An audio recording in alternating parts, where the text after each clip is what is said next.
Ray Cranch, Mount Albert Rugby League legend. Firstly, thank you for taking the time out to sit with me and meet with me. It's very much appreciated. What we wanted to do was just capture a little bit of history around the club itself and your time with Mount Albert, which of course has spanned a lot of years. So perhaps, as always, if we start at the beginning, could you give us a bit of an idea when you started and a bit of a rundown of your time with the club? Before the war, in around about 1935, 1936, I had a group of friends playing for Mount Albert. I was going to Sedentech at the time, and I was too heavy for their grade, but I used to follow them around, Tommy Harrington and Ginger. It was a great bunch of blokes. My memory's fading a bit and I can't remember. If I'd had a bit more time I'd have remembered more names. But it was a good team, and it was coached by Donnie Durbridge's father, and they had a pretty good record. Anyway, the war came along and I had 6 years of rugby, which I suffered but never enjoyed. And in 1946, when we were demobbed, I had no trouble getting back to Mount Albert. My brother Eric had been in the Air Force in the Pacific and he was ready to go. My brother Basil had played for Mount Albert right through the war, and Captain Auckland as well as Mount Albert. So we had something to come home to. The 46 team was coached by Shaver Hargraves, and halfway through the year we found that we had to play against Otahu to stay in the top grade. We played them on number 2 at Fowles Park. Hello there, how are you? Are you wearing on... where's this cap? Oh, sorry, you're talking. Played them on number 2 at Fowles Park, and with the aid of a couple of imports, Ra Rogers and George Shilton had come from Manukau, we beat them, and hence Otahu went out to the 2nd grade and we stayed up. And you were saying before that the club rooms, where they are now, they used to be, I think, over by the Malvern End area, is that right? The club rooms were on the side of number 2. Right, yeah. There was a shower room, changing room, and a boardroom. You can imagine there was a few rushed and crowded scenes when teams were getting changed. They used to get changed outside the club rooms and stuff. So it was a very welcome sight. I was unfortunately not able to play when the club rooms were first put up, but I appreciated the fact that they were there. And I always remember there was Hendon Park and there was Fowles Park. So when you were running around and playing for the club, did we have juniors back then as such, or was that something that developed later on? No, there were juniors, but not a great many that I recall. I can't remember whether it was 7-a-sides or not, but it wasn't long anyway before they did have them. Yeah. And Mount Albert Stewart, which was the Hendon Park group, had a railway carriage as their changing rooms and meeting room. Yeah. And the greatest rivalries, would you say, casting your mind back, the clubs that you played against? The greatest rivalry was always Richmond. Richmond had 4 or 5 Kiwis on their side, and we only had Arthur McInerney and Arthur Kay in the early days, and we invariably beat Richmond, and it was always a great source of pride to all of us to be able to beat a side with so many star players in it. Yeah. Abby Graham, Murray Robertson, just to name a few, Clip Johnson, And a lot of the players from Mount Albert, I would imagine, lived around the area. You all sort of banged around together and grew up together, or was it just something that happened? No, I lived at Mount Eden. Tommy Henrington lived at Mount Eden. Ra Rogers and George Shilton were out in Manukau. Dick Shadbolt was out Blockhouse Bay.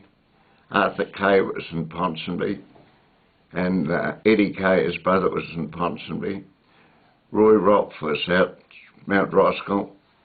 Des Pike was over the shore. Billy Tocker was in Morningside. It was a fairly well-spread side. Yeah. My brother used to double me down on the bike to training. When I think of it now, I shudder, but it was one way of getting to training easy. And Carlisle Park, great memories of playing there as well? Yeah. Until Carlisle Park was brilliant until 1953 when they put the 6-day bike track up. The big track that they put up crushed the drains, and from about 1953 to the middle of 1960, Carlisle Park was a mud heap. So why did they do that again, Ray? What did they do there? They put a track up? They put a 6-day bike race track on number 1, and with the build-up of the curves, if you can imagine, like a race course, but banked curves so that the bike riders could...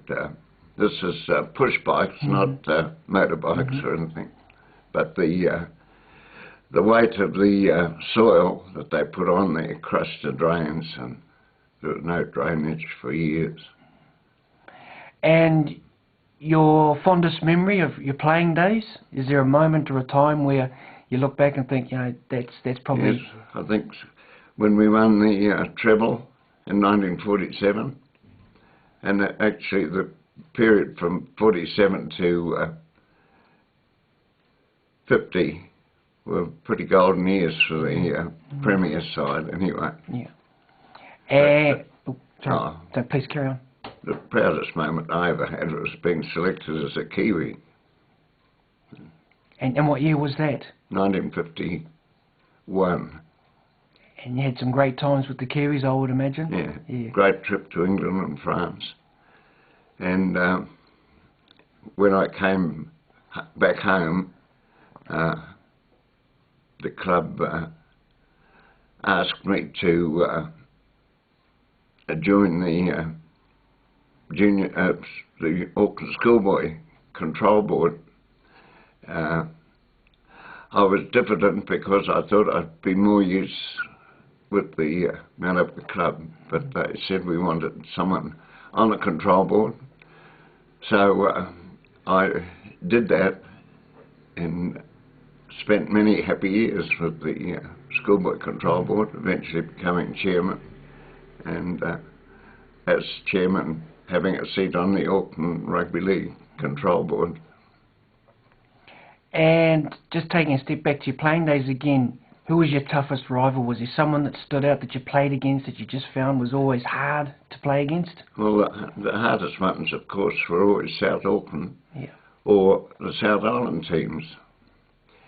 Principally because the majority of the South Auckland teams were minors, and the same could be said with the West Coast sides.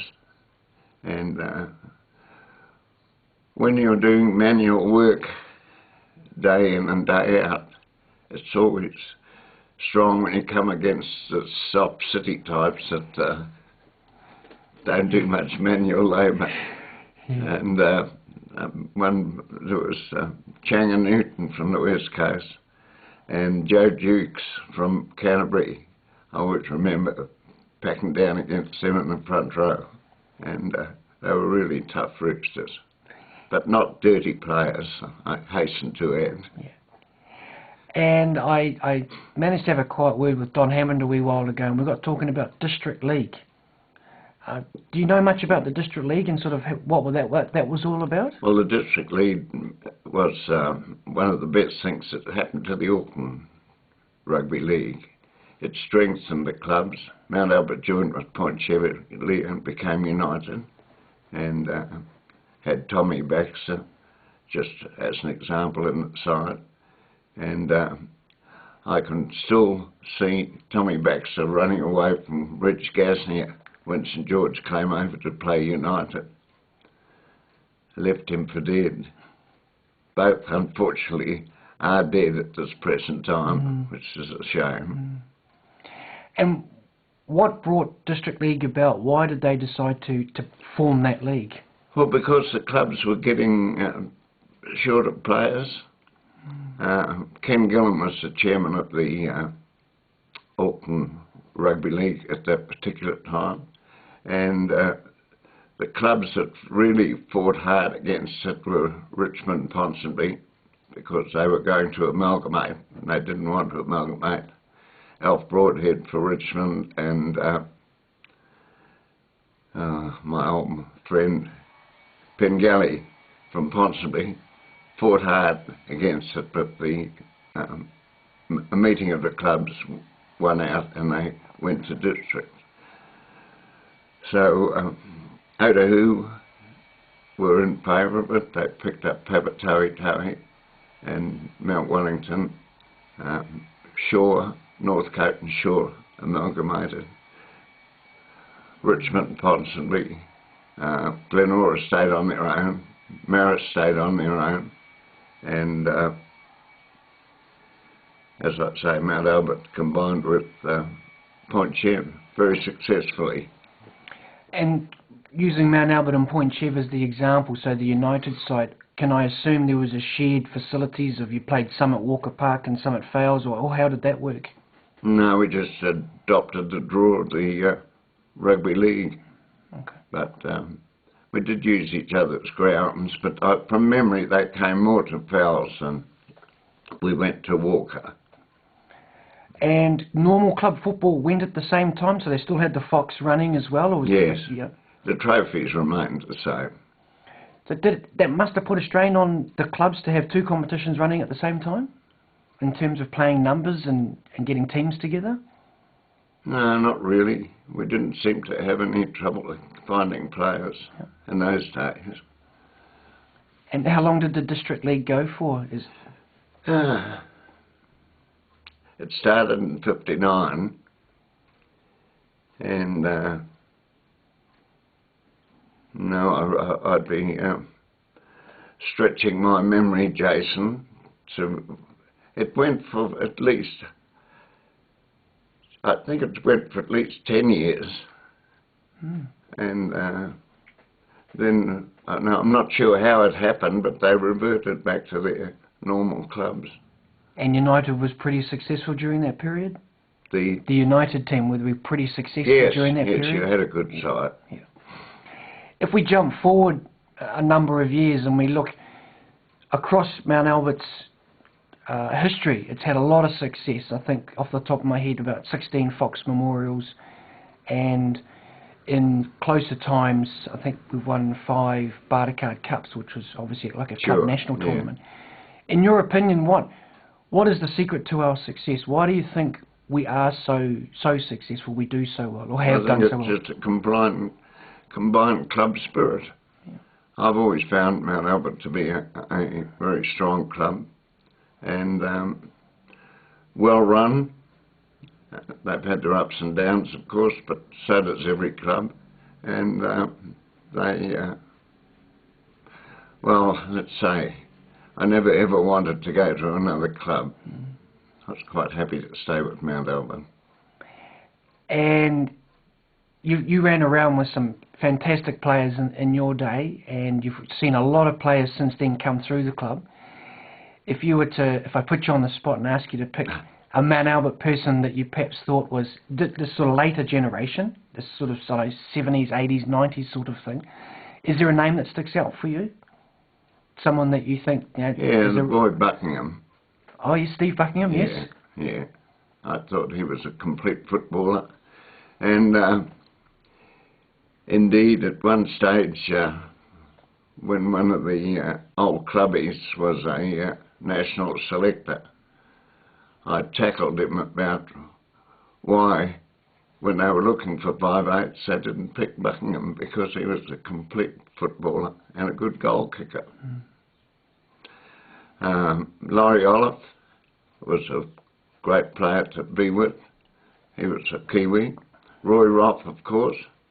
I shared many scrums with Roy, and he was a hooker in a class of his own. And I'm just trying to think of the Alan Wiles, of course, was played for Auckland Rugby and then came to Mount Albert and was captain of the 47 side that won the treble, and was also a Kiwi in 52. Yeah, Arthur McInerney was a Kiwi rep in 39 to England, and went again in 47 and was unlucky to miss the 51. Some fantastic names there, Ray. Some great memories too, I Yeah, bet. great memories. Unfortunately, I seem to be the only one left. Oh, yeah, unfortunately. If we look at the last couple of years, we've made the final. Unfortunately, we've stumbled on the big day. If we jump ahead to next year, your expert opinion, how can we get that fox back? How can we get that shield back home to Fowles Park?